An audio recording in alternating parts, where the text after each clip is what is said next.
بسم اللہ الرحمن الرحیم۔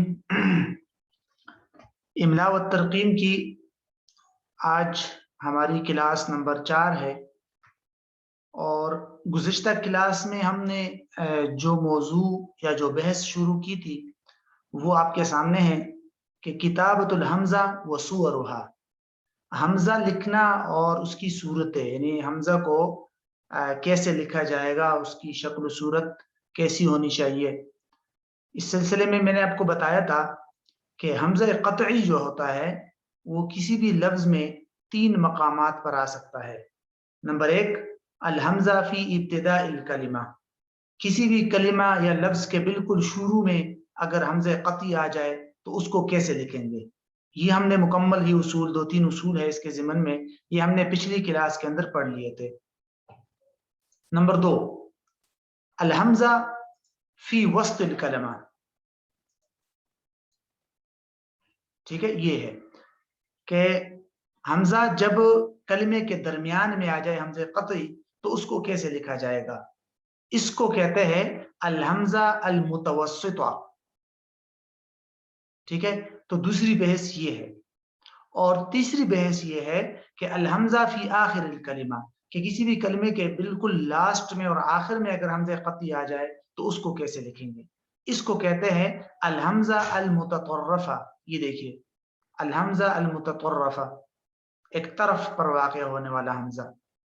ہم نے جو یہ بحث شروع کی تھی تو ان 3 حصوں میں سے ہم نے یہ پہلا حصہ مکمل کر لیا تھا کہ جب حمزہ کسی بھی کلمے کے شروع میں آئے گا تو اس کو ہم کیسے لکھیں گے۔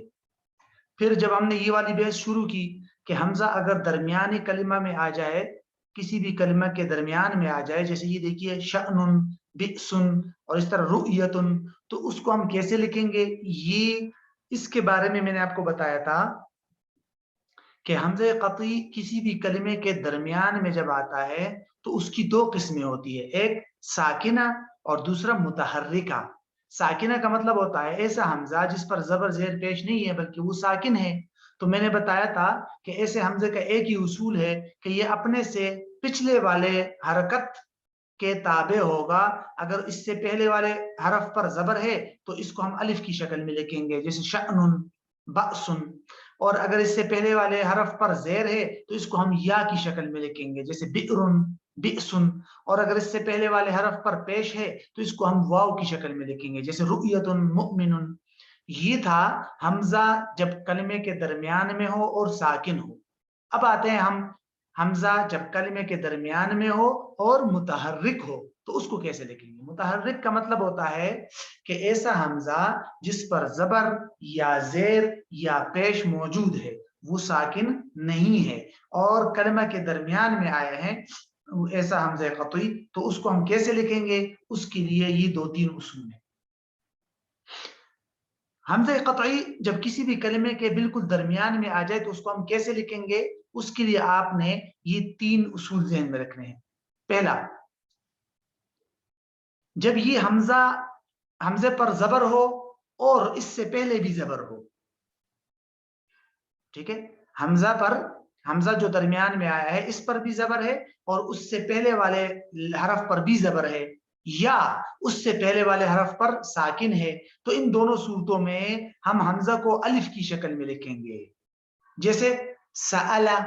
اب سأل میں جو حمزہ درمیان میں آیا ہے خود اس حمزہ پر بھی زبر ہے اور پہلے والے پر بھی زبر ہے، تو اس حمزہ کو ہم نے کیسے لکھا، الف کی شکل میں، سأل۔ اسی طرح یہ دیکھیے مسألۃ، مسألۃ میں حمزہ پر زبر ہے اور پہلے والے پر ساکن ہے، مسألۃ، تو مسئلہ کو اس طرح لکھتے ہیں، ٹھیک ہے۔ مسئلہ کو جو دوسری طرح لکھتے ہیں نا، کہ اس الف کو ہٹا کر یہاں یا کی شکل میں لکھتے ہیں بس ادھر حمزہ لگا کر، وہ غلط ہے، وہ اصولوں کے خلاف ہے، ٹھیک ہے۔ اس کو الف کے ساتھ لکھا جاتا ہے مسئلہ کو۔ تو یہ ہے پہلا اصول کہ خود حمزہ کے اوپر زبر ہو اور اس سے پہلے والے پر بھی زبر ہو، یا حمزہ پر زبر ہو اور پہلے والے پر ساکن ہو، تو ان دونوں صورتوں میں ہم حمزہ کو الف کی شکل میں لکھیں گے، جیسے سأل اور مسألۃ، ٹھیک ہے۔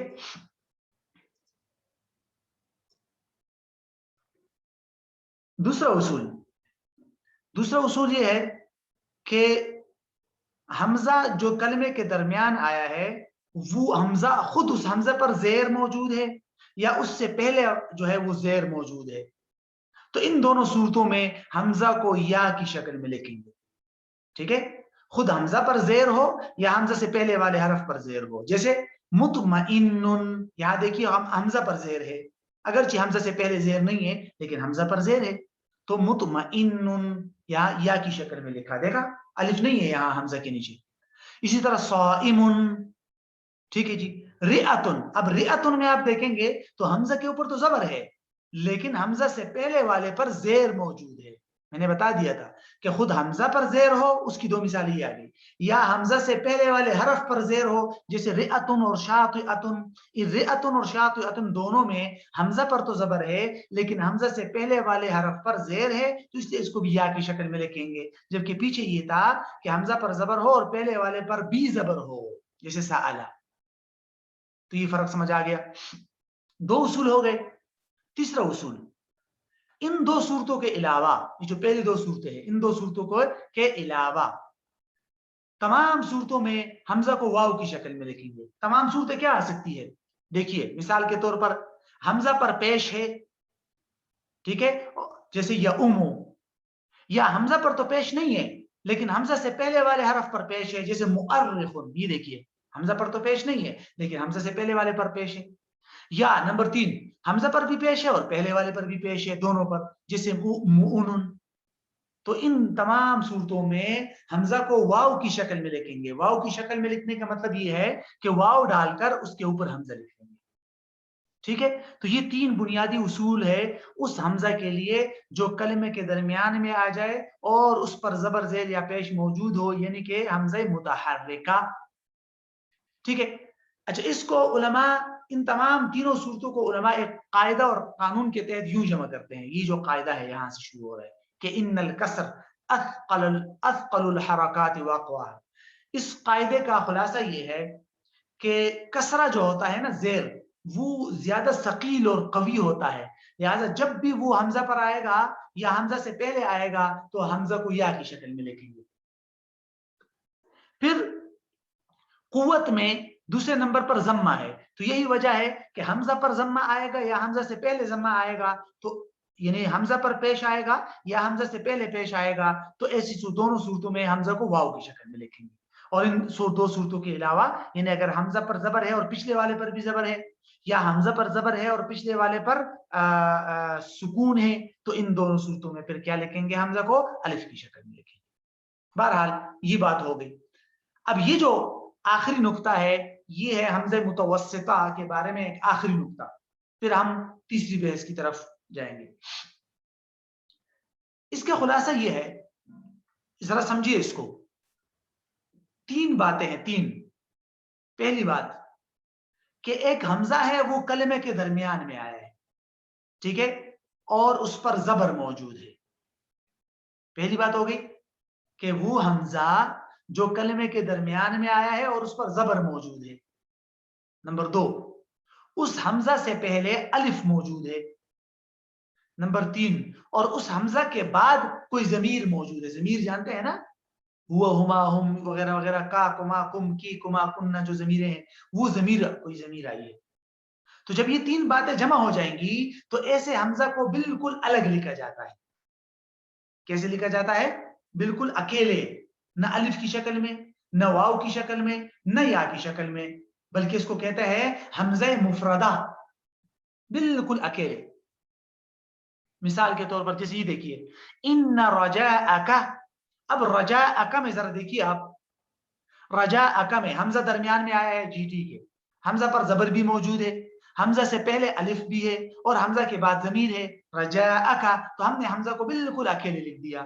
یہاں آ جائیے مثال انتماؤک, یہاں پر بھی ایسی بات ہے, بلکہ علماء نے یہ لکھا ہے کہ وہ چونکہ جیسے ایک اور لفظ ہوتا ہے نا وضوء, وضو کے اندر اگرچہ الف نہیں ہے حمزہ سے پہلے لیکن واو ساکن ہو, اس کا بھی یہ حکم ہے. تو وضو کو جب لکھتے ہیں تو وضو کے آخر میں واو کے بعد جو حمزہ ہوتا ہے اس کو اکیلے لکھا جاتا ہے وضوء, بلکہ اگر وہاں ضمیر نہ بھی ہو تو بھی اس کو اکیلے لکھا جاتا ہے. ٹھیک ہے، تو یہ بنیادی اصول ہے، اس کو آپ الگ، بعض علماء نے اس کو ذرا الگ الفاظ میں بیان کیا ہے، وہ یہ کہ ہر وہ حمزہ جو واو ساکن یا یا ساکن نہیں، واو ساکن یا الف ساکن کے بعد آ جائے اس کو اکیلے لکھا جائے گا. جیسے جاء، آپ نے پڑھا ہوگا نا جاء، تو بالکل اکیلے آخر میں آئے، لیکن چونکہ وہ آخر کی بات ہو رہی ہے نا، وہ حمزہ ہے جو آخر میں آیا ہے، تو اس لیے اس کی باتیں اگلے بیس میں آئے گی. یہاں چونکہ حمزہ، اس حمزہ کے بارے میں بات ہو رہی ہے جو درمیان میں آ رہا ہو، تو اس لیے انہوں نے یہاں پر صرف یہ نقطہ ذکر کر دیا کہ یہ حمزہ جب درمیان میں آئے گا اور اس سے پہلے الف ہوگا، بعد میں ضمیر ہوگی، تو اس کو بالکل اکیلے لکھا جائے گا.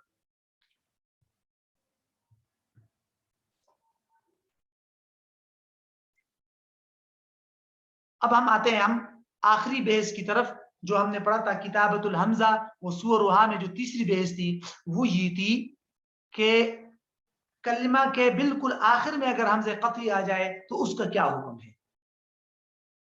ٹھیک ہے، کسی بھی کلمے کے آخر میں اگر حمزہ قطعی آ جائے تو اس کو ہم کیسے لکھیں گے.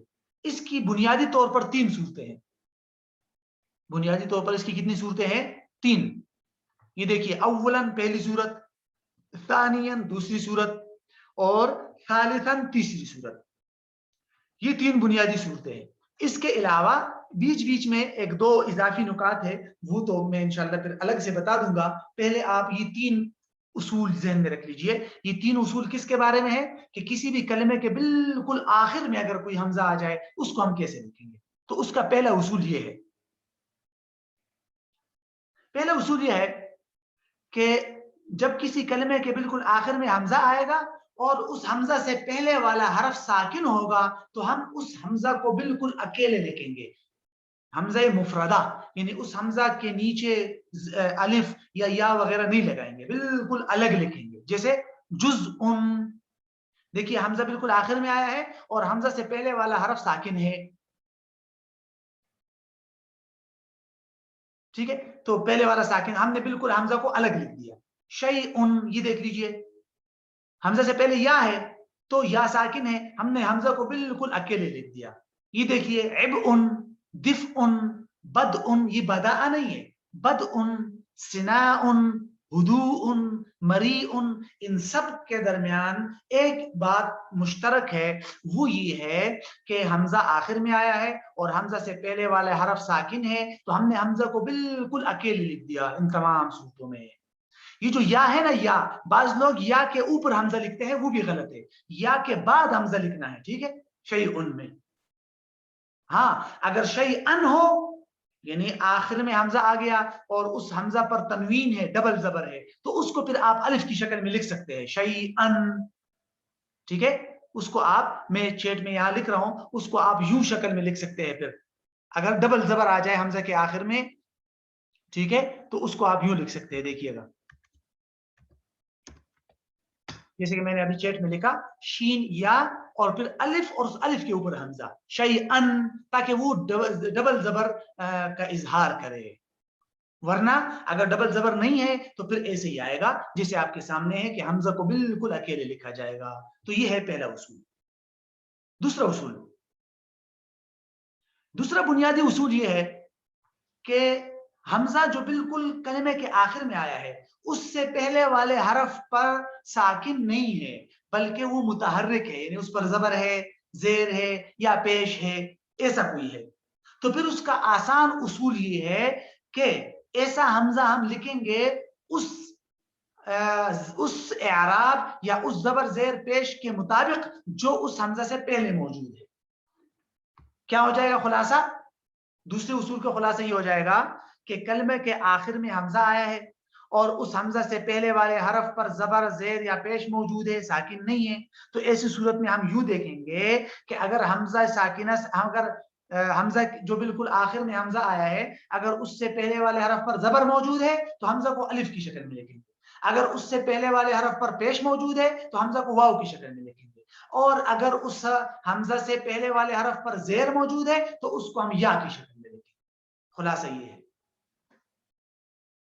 ٹھیک ہے، تو دوبارہ سن لیجئے دوسرا اصول کہ جب کلمے کے آخر میں حمزہ ہوگا، ٹھیک ہے، اور حمزہ سے پہلے والا حرف ساکن نہیں ہے بلکہ اس پر زبر زیر یا پیش موجود ہے، تو ہم اس زبر زیر پیش کے مطابق حمزہ کو لکھیں گے. کیا مطلب؟ اگر اس حمزہ سے پہلے جو ہے وہ زیر موجود ہے تو ہم حمزہ کو یا کی شکل میں لکھیں گے. مثالیں دیکھیے، برئہ، برئہ میں دیکھیے حمزہ سے پہلے زیر موجود تھا تو حمزہ کو یا کی شکل میں لکھا. ظمئ، یحیئ، ینشئ. اب یہ دیکھیے خود حمزہ پر زبر ہے، پیش ہے، لیکن اس سے پہلے والا پر کیا ہے؟ زیر ہے، تو اس لیے ہم نے حمزہ کو کیا لکھا؟ یا کی شکل میں. اور اگر حمزہ سے پہلے والے حرف پر پیش موجود ہے تو واو کی شکل میں لکھے، جیسے جرؤ، جرؤ، یجرؤ، لؤلؤ. یہ دیکھیے، ٹھیک ہے. اور تیسری صورت کیا تھی؟ اگر اس سے پہلے زبر موجود ہے تو پھر الف کی شکل میں لکھیں گے، جیسے نشأ، یقرأ، ملجأ، نبأ. اب یہ جو درمیان میں یہ بات آئی ہے، یہ 2 سطر والی، اس کو الگ سے سمجھ لیجیے. ٹھیک ہے، 2 اصول تو آپ کو سمجھ آ گئے ہوں گے. ٹھیک ہے، پہلے اصول کیا تھا کہ حمزہ آخر میں ہو اور حمزہ سے پہلے والا ساکن ہو، وہ تو سمپل ہے، ہم حمزہ کو اکیلے لکھ لیں گے. اور دوسرا اصول یہ تھا کہ حمزہ آخر میں ہو اور اس سے پہلے والا ساکن نہ ہو، زبر زیر یا پیش ہے، تو پھر ہم نے آپ کو بتا دیا اگر زبر ہے تو الف کی شکل میں، زیر ہے تو یا کی شکل میں، اور اگر حمزہ سے پہلے پیش ہے تو حمزہ کو واو کی شکل میں لکھے آپ. ٹھیک ہے جی، یہ دوسرا اصول ختم ہو جائے گا. اب یہاں سے یہ جو درمیان میں یہ میں نشان جو لگایا ہے، یہ 2 سطر، اس میں جو پوائنٹ ہے اس کو سمجھ لیجیے. وہ یہ ہے کہ حمزہ جب کسی کلمے کے آخر میں آ جائے اور اس حمزہ سے پہلے واو مشدد ہو تو اس حمزے کو بھی اکیلے لکھیں گے، ہم اس کو واو کی شکل میں نہیں لکھیں گے، اگرچہ اس واو مشدد پر پیش موجود ہو، کچھ بھی ہو، جیسے التبوء. اب اصل اصول کے مطابق تو اس حمزہ کو واو کی شکل میں لکھنا چاہیے تھا، ہے کہ نہیں؟ کیونکہ حمزہ سے پہلے واو پر پیش موجود ہے. لیکن نہیں، یہ ایک قانون ذرا الگ ہے کہ جب حمزہ آخر میں ہو، حمزہ سے پہلے واو مشدد ہو اور اس پر پیش موجود ہو، جیسے التبوء، تو حمزہ کو اکیلے لکھیں گے. اس کے علاوہ حمزہ کو واو کی شکل میں لکھیں گے، جیسے جرؤ، یجرؤ. اب حمزہ سے پہلے پیش تھا تو ہم نے حمزہ کو واو کی شکل میں لکھا. یہاں پر بھی حمزہ سے پہلے پیش ہے، لیکن یہاں ہم واو کی شکل میں نہیں لکھیں گے بلکہ اکیلے لکھیں گے، کیونکہ پہلے واو مشدد ہے اور اس پر اگرچہ پیش. تو بہرحال یہ 2 قوانین ہو گئے حمزہ جب آخر میں آ جائے. تیسرا قاعدہ یا تیسرا قانون، جب حمزہ بالکل کلمے کے آخر میں آ جائے تو اس کے لیے تیسرا قانون یہاں سے شروع ہوگا. ثالثا، سمجھے اس کو. پہلے آپ یہ ذہن میں رکھ لیجئے، آپ کو معلوم ہوگا کہ حروف علت کتنے ہیں؟ 3. ٹھیک ہے، حروف علت، علت عربی میں مختلف حروف کے مختلف نام ہیں، حروف لین وغیرہ اور حروف. تو 3 حروف ایسے ہیں جن کو کیا کہتے ہیں؟ حروف علہ. کون کون سے ہیں وہ؟ واو، الف اور یا. واو، الف اور یا، ان کو کہتے ہیں حروف علت. ٹھیک ہے، یہ جو قاعدہ ہے اس کا تعلق حروف علت اور حمزہ کے ساتھ ہے. ذرا سمجھیے اس کو. پہلے میں آپ کو خلاصہ سمجھاتا ہوں، پھر اس کے بعد مثالیں دیکھیے آپ. خلاصہ یہ ہے کہ جب کسی کلمے کے بالکل آخر میں حمزہ آ گیا، ٹھیک ہے، اور آخر میں حمزہ آ جانے کے بعد، یعنی اس حمزہ کے بعد تائے تانیث بھی آ گیا. کلمے کے آخر میں کیا آ گیا؟ حمزہ. جیسے یہ دیکھیے، اور اس حمزہ کے بعد تائے تانیث موجود ہے، گولتا، خطیئتن، بریئتن، قراءتن، مروءتن، سب میں آپ دیکھیں گے آخر میں حمزہ ہے اور حمزہ کے بعد تائے تانیث ہے. ٹھیک ہے جی، یہ بات بھی ہوگی. اور اس حمزہ سے پہلے کوئی حرف علت ہے، واو ہے، الف ہے یا یا ہے، تو اس کو ہم کیسے لکھیں گے؟ پوائنٹ سمجھ آ گیا؟ دوبارہ بتاتا ہوں. کسی کلمے کے آخر میں حمزہ آ گیا اور اس حمزہ کے بعد تائی تانیث موجود ہو اور حمزہ سے پہلے کوئی حرف علت ہو، واو، الف یا، تو اس کی سمپل صورت یہ ہے، آسان اصول اس کا یہ ہے کہ اگر حمزہ سے پہلے یا آ گیا تو ہم حمزہ کو یا کی شکل میں لکھیں گے. جیسے خطیئتن، بریئتن، دیکھیے حمزہ ہے، حمزہ کے بعد تائی تانیث ہے اور پہلے یا ہے تو ہم نے حمزہ کو یا کی شکل میں لکھا. بریئتن میں بھی وہی ہے. تو حمزہ سے پہلے حرف علت ہے، وہ حرف علت ہے یا، اور حمزہ کے بعد تائے تانیث ہے تو ہم نے حمزہ کو لکھا کس کی شکل میں؟ یا کی شکل میں، الف کی شکل میں نہیں لکھیں گے آپ. ٹھیک ہے جی.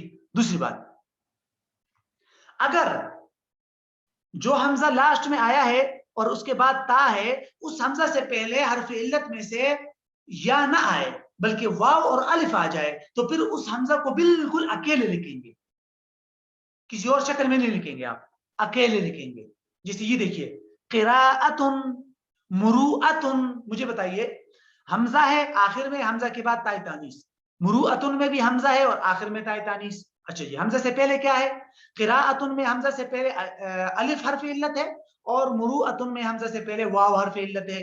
تو ان دونوں صورتوں میں ہم حمزہ کو بالکل اکیلے لکھیں گے، اس کی طرح یہاں خطیۃ کی طرح اس کو کوئی شوشہ یا کوئی حرکت کوئی شکل نہیں دیں گے واو یا والی. یہ پوائنٹ سمجھ آ گیا؟ ٹھیک ہے، تو یہ بنیادی اصول ہے.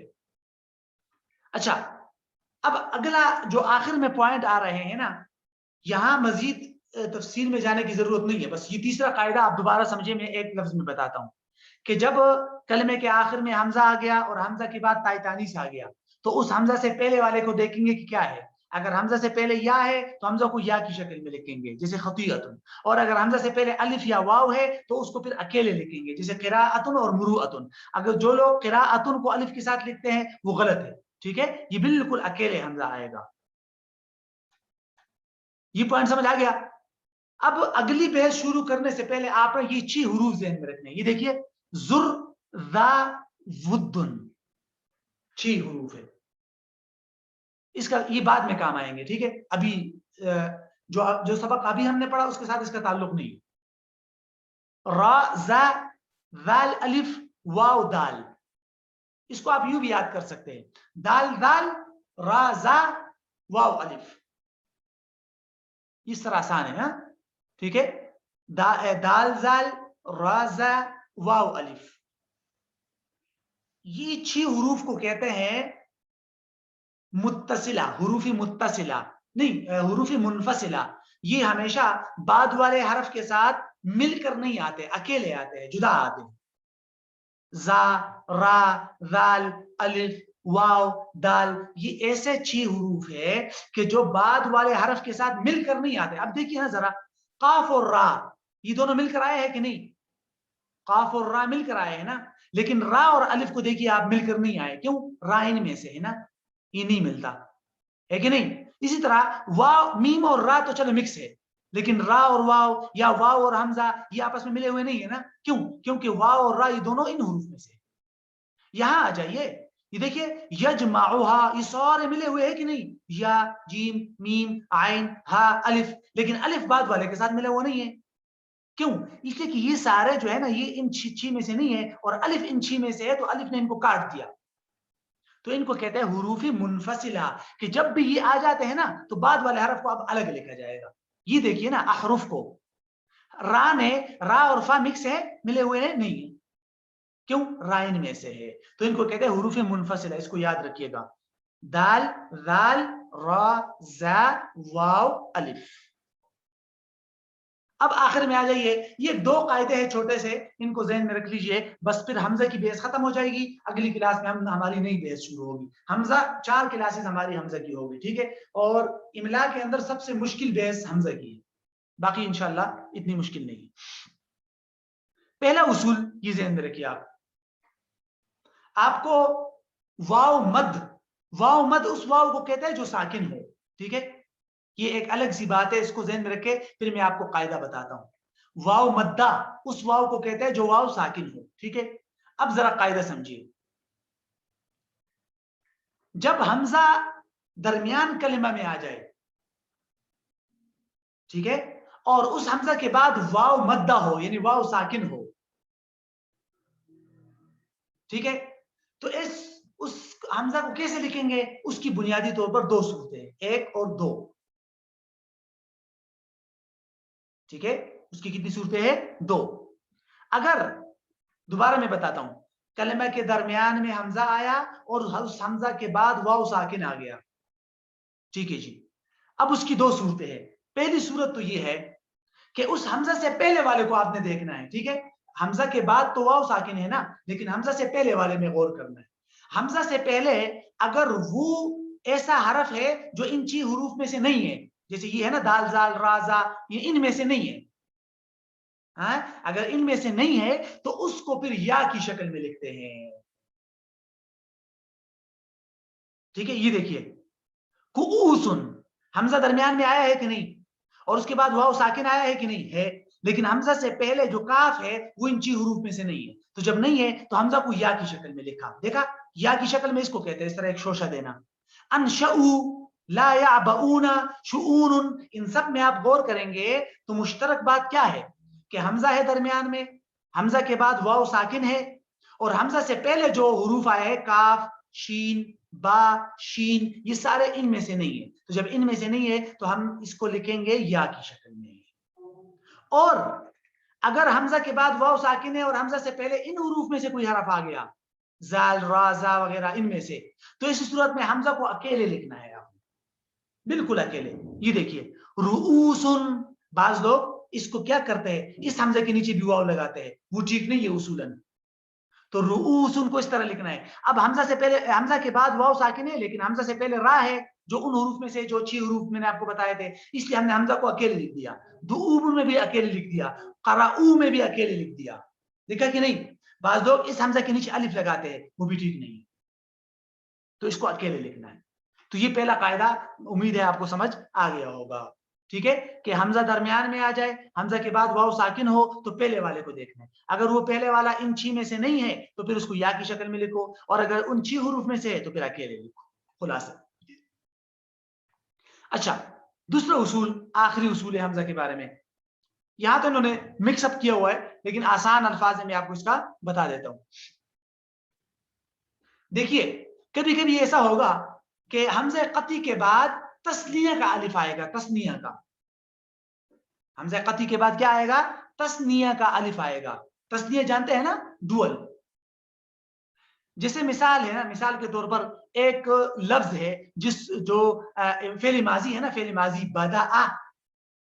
بدأ فعل ماضی ہے نا تو بدأ کو جب آپ آگے جا کے پڑھتے ہیں تسنیہ اس کے کیا آئے گا بدأ حمزہ بدأ کے اندر ایک حمزہ قطعی اصل کا اور ایک اس کے بعد تسنیہ کا الف آئے گا اسی طرح قرأ یہ دیکھیے یہ قرأ ایک حمزہ قطعی اصلی ہے لیکن اس کے بعد ایک تسنیہ کا الف ہے قرأ